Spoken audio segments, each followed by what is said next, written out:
Bonjour à tous et bienvenue sur Maintenant j'entreprends. Dans cette vidéo, nous allons parler d'un sujet important pour les entrepreneurs, la TVA. Rappelons quelques informations clés avant de passer aux erreurs qu'on voit malheureusement trop souvent.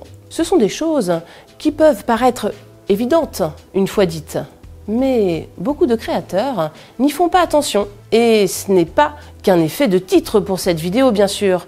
Cela peut vraiment vous coûter cher, 20% de marge par exemple. Donc, pour commencer, la TVA, la taxe sur la valeur ajoutée, est un impôt indirect sur la consommation.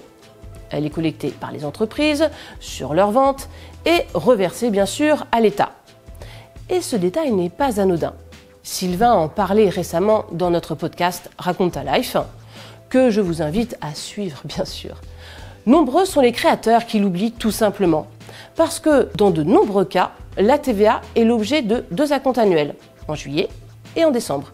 Et il y a un calcul de régularisation en fin d'année. Donc c'est facile d'oublier. Et malheureusement, parfois, l'entrepreneur se verse sa rémunération avant d'avoir reversé la TVA. À partir du moment où votre entreprise est assujettie à la TVA, vous devez 1. Vous identifier à la TVA, donc obtenir un numéro de TVA intracommunautaire, puis facturer la TVA, appliquer la TVA sur vos ventes, et biens ou les services évidemment, puis déclarer cette TVA ou bien la confier à votre comptable. Ça, il saura très bien faire et ça vous fera gagner un temps précieux. La TVA, bien sûr, peut être déclarée soit par mois, soit par trimestre ou par semestre. Si vous êtes sur une TVA mensuelle, des fois c'est difficile de la faire vous-même et c'est très chronophage. Bon. Ensuite, bien sûr, en dernier lieu, payez la TVA, reversez la TVA collectée à l'État, après bien sûr avoir déduit la TVA payée sur les achats professionnels. Au régime réel simplifié, vous pouvez éventuellement vous charger de vos 2 acomptes annuels et votre comptable fera la régularisation de fin d'année. Comme ça, vous avez la certitude que vos calculs ont été vérifiés par un spécialiste.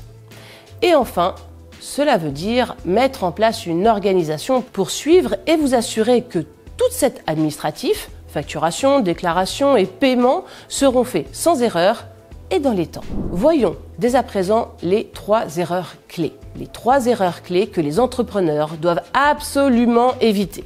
Erreur numéro 1. Ignorer son assujettissement à la TVA. Cela peut vous sembler un petit peu bête, mais démarrer son activité sans vérifier que l'on est assujetti ou non à la TVA est une erreur fréquente.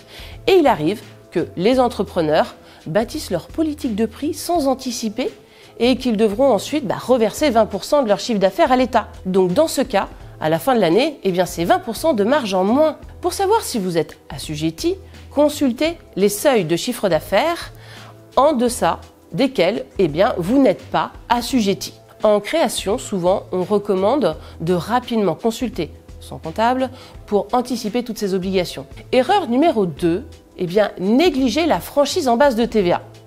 La franchise en base de TVA permet aux petites entreprises de ne pas facturer de TVA tant qu'elles ne dépassent pas un certain seuil de chiffre d'affaires. Vous avez les seuils qui s'affichent là, avec le seuil de tolérance.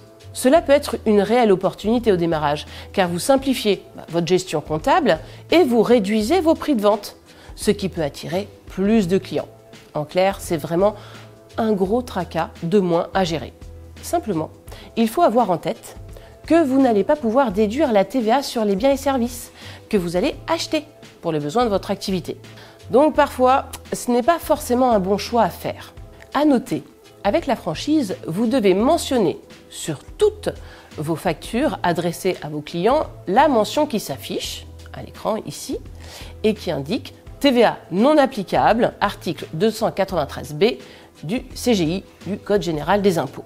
Erreur numéro 3. Si vous êtes formateur, car un petit peu particulier, n'oubliez surtout pas l'attestation fiscale numéro 3511. C'est stratégique pour vous. Cette attestation vous permet de bénéficier de l'exonération de TVA pour vos prestations de formation. Pour l'obtenir, vous devez effectuer une demande initiale au moment de votre activité via le formulaire que je viens d'énumérer et de l'envoyer au service régional de contrôle de la formation professionnelle. Une fois obtenue, cette attestation vous permet de facturer vos formations sans TVA, ce qui peut, là encore, simplifier considérablement votre gestion. Attention, elle n'a pas d'effet rétroactif. Et voilà, on a fait le tour sur les erreurs. Donc si vous avez des questions ou si vous ressentez un besoin d'accompagnement ou d'arbitrage sur ce sujet, n'hésitez pas à contacter nos conseillers. Nos experts sont là pour vous aider. Et puis, n'hésitez pas non plus à vous abonner sur notre chaîne pour ne pas manquer nos prochains conseils. À très bientôt sur Maintenant j'entreprends.